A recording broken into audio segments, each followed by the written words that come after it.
अपमान, बेइज्जती क्या कभी हुई है आपकी? कभी न कभी तो हुई होगी आपकी। कभी न कभी तो किसी ने कहा ही होगा, हट यहाँ से, कौन है बे तू, औकात क्या है तेरी, हिम्मत कैसी हुई तेरी इस तरह से बात करने की। शकल देखी है कभी अपनी? बड़ा है यहाँ पर बोलने। जब इस तरह से बेइज्जती होती है तब उस वक्त आपका रिएक्शन क्या होता है? जब भी कोई आपको आपके औकात याद दिलाता है उस वक्त आपके अंदर ही अंदर क्या चल रहा होता है? उस वक्त आप कैसा रिएक्ट करते हो? अंदर ही अंदर क्या थॉट्स आते हैं? गुस्सा भी आता होगा, बहुत बुरा भी लगता होगा, पर क्या होगा अगर मैं कहूँ कि बेइज्जती भी होना जरूरी है, मजाक भी बनना जरूरी है। क्योंकि इतिहास गवाह है कि जो इंसान जमीन छोड़कर आसमान की ऊंचाइयों पर पहुंचा है ना, वो हर किसी का कभी न कभी मजाक जरूर बना है, हर किसी का कभी न कभी बेइज्जती जरूर हुई है और कई बार हुई है। ये बात सन 1999 की है जब रतन टाटा ने अपनी पहली पैसेंजर कार इंडिगो लॉन्च की थी और शुरुआती समय में ये पूरी तरह से फेल हो गई। टाटा ग्रुप के सभी मेंबर का ये सलाह थी कि इसे फोर्ड कंपनी को बेच दिया जाए और इसके लिए टाटा ग्रुप को फोर्ड कंपनी से बात हुई और फोर्ड के जो ऑफिसर थे वो भी भारत आकर टाटा के डिपार्टमेंट में दिलचस्पी दिखा रहे थे। और उसके बाद रतन टाटा को अमेरिका बुलाया गया और फोर्ड के ऑफिसर के साथ में रतन टाटा की बैठक हुई और उन्हें वहां पर कहा गया कि जब आपको इसके बारे में पता ही नहीं था तो आपने पैसेंजर व्हीकल में कदम ही क्यों रखा। और यही नहीं बल्कि उसे ये भी कहा गया कि हम टाटा मोटर की कार को खरीद कर हम पर एक एहसान रहेगा, आप इसे हमारा एक एहसान ही समझना। और रतन टाटा ने अपने इस अपमान को घोंट कर पी गए। इस घटना ने रतन टाटा को बहुत उदास किया। रतन टाटा ने बदले की भावना में ज्यादा समय गंवाने से जरूरी समझा अपनी कमियों को सुधारना। उन्होंने अपने कार सेगमेंट को बेचने का विचार बदल दिया और उन्होंने अपना पूरा फोकस अपने कार बिजनेस पर लगा दिया। और कहते हैं ना, समय पहिए के समान घूमता है, और इसी तरह समय पहिए के समान घुमा और रतन टाटा की मेहनत रतन टाटा को नए टाटा मोटर को सफलता की ऊंचाइयों तक पहुंचा दिया। एक तरफ टाटा ग्रुप टाटा मोटर्स कामयाब हो रही थी तो वहीं 2008 में फोर्ड कंपनी दिवालियापन की स्थिति में आ गई थी और ऐसे में रतन टाटा के पास में बहुत ही अच्छा मौका था फोर्ड को नीचे दिखाने का।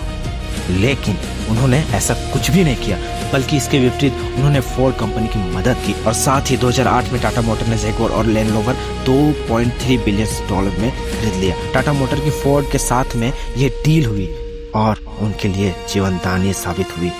और उस वक्त फोर्ड के जो करंट चेयरमैन थे उन्होंने रतन टाटा को धन्यवाद कहा कि आज लाख खर्च करके हम पर एक बहुत बड़ी एहसान कर रहे हैं। यही होती है एक महान इंसान की पहचान।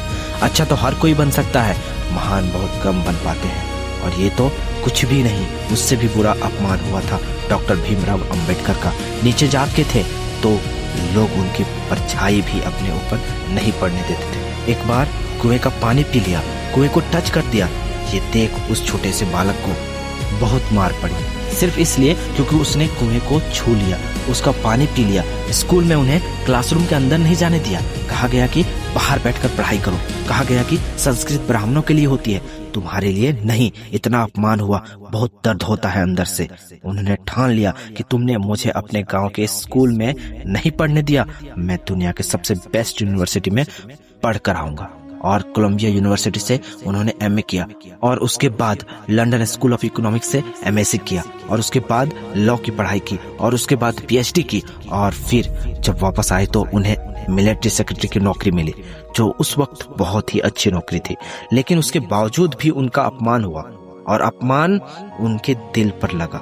उन्हें तब भी कुएं का पानी पीने का अधिकार नहीं था।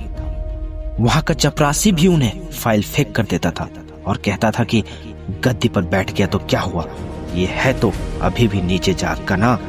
लेकिन उन्होंने भी इस अपमान को घोंट कर पी लिया और भारत का संविधान लिख दिया और अपना हक पाकर रहे। और अपना हक तो पा ही लिया और साथ साथ निचली जाति के सभी लोगों को भी उनका हक दिला दिया। मैंने कहा था ना, अपमान जरूरी है, बेइज्जती से ही बदलाव आता है। अंग्रेजों ने एक बार गांधी जी को ट्रेन से धक्के मारकर बाहर निकाल दिया था, बहुत बेइज्जती हुई थी। उनसे कहा गया था कि तुम काले इंडियंस डिजर्व नहीं करते हो हमारे ट्रेन में बैठने का। और उन्होंने भी ठान लिया कि तुमने मुझे ट्रेन से बाहर निकाला है ना, मैं तुम्हें अपने देश से बाहर निकाल दूंगा। वो एक चिंगारी इतनी बड़ी क्रांति में बदल जाएगी ये किसी ने सपनों में भी नहीं सोचा होगा। अमिताभ बच्चन को भी रेडियो जॉब से उनकी आवाज, उनकी लंबी हाइट की वजह से उन्हें निकाल दिया गया था, और वही ऊंची हाइट और वही भारी आवाज अभी उनकी पहचान है। अपनी कमजोरी को अपनी ताकत बनाओ, अपने अपमान का बदला अपनी सफलता से लो। जब कोई अपमान करता है ना, तो अंदर ही अंदर आग लगती है, गुस्सा आता है, बहुत गुस्सा आता है। लोग गलती ये करते हैं कि उस गुस्से को वहीं पर निकाल देते हैं, लड़ाई झगड़ा करते हैं, कंप्लेन करते हैं। उस गुस्से का यूज करना सीखो, उस गुस्से का यूज करना सीखो, अंदर दबाए रखो उसको, और अपने अंदर की आग को बढ़ाते रहो, बढ़ाते रहो, बढ़ाते रहो, तभी बदलाव आएगा।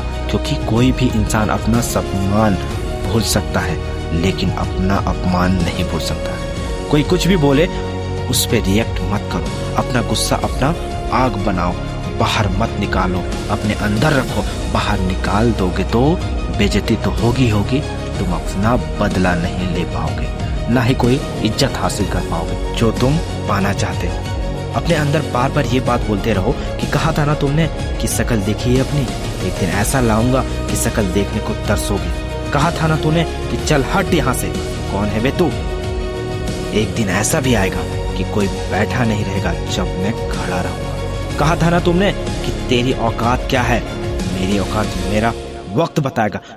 क्योंकि जब समय का पहिया घूमता है ना, तो उसमें अच्छे अच्छे घूम जाते हैं। और बार बार अपने अंदर ये बात दोहराते रहना कि ठुकराया है जिन्होंने मुझे मेरा समय देखकर, ठुकराया है जिन्होंने मुझे मेरा समय देखकर। वादा है मेरा, एक दिन ऐसा भी समय लाऊंगा कि मिलना पड़ेगा उन लोगों को मुझसे मेरा समय लेकर। और मैं जो इस वीडियो में आपको बताया हूँ, रतन टाटा, डॉक्टर भीमराव अंबेडकर, महात्मा गांधी जी, अमिताभ बच्चन और ना जाने ऐसे कितने लोग हैं जो हमें बताते हैं कि जिंदगी वो नहीं जो हमें मिलती है, बल्कि जिंदगी वो होती है जो हम बनाते हैं। और किस तरह बेइज्जती का जवाब दिया जाता है बिना कुछ बोले। मैं अल्ताफ मोटिवेशन चैनल पर हमेशा वीडियो लाता रहूंगा। आप लाइक और शेयर करके हमारा हौसला बढ़ाएं, और नई वीडियो को मिस ना करने के लिए चैनल को सब्सक्राइब करके बेल आइकन को प्रेस कर दें। अगले वीडियो में फिर मिलेंगे, तब तक के लिए जय हिंद, जय भारत।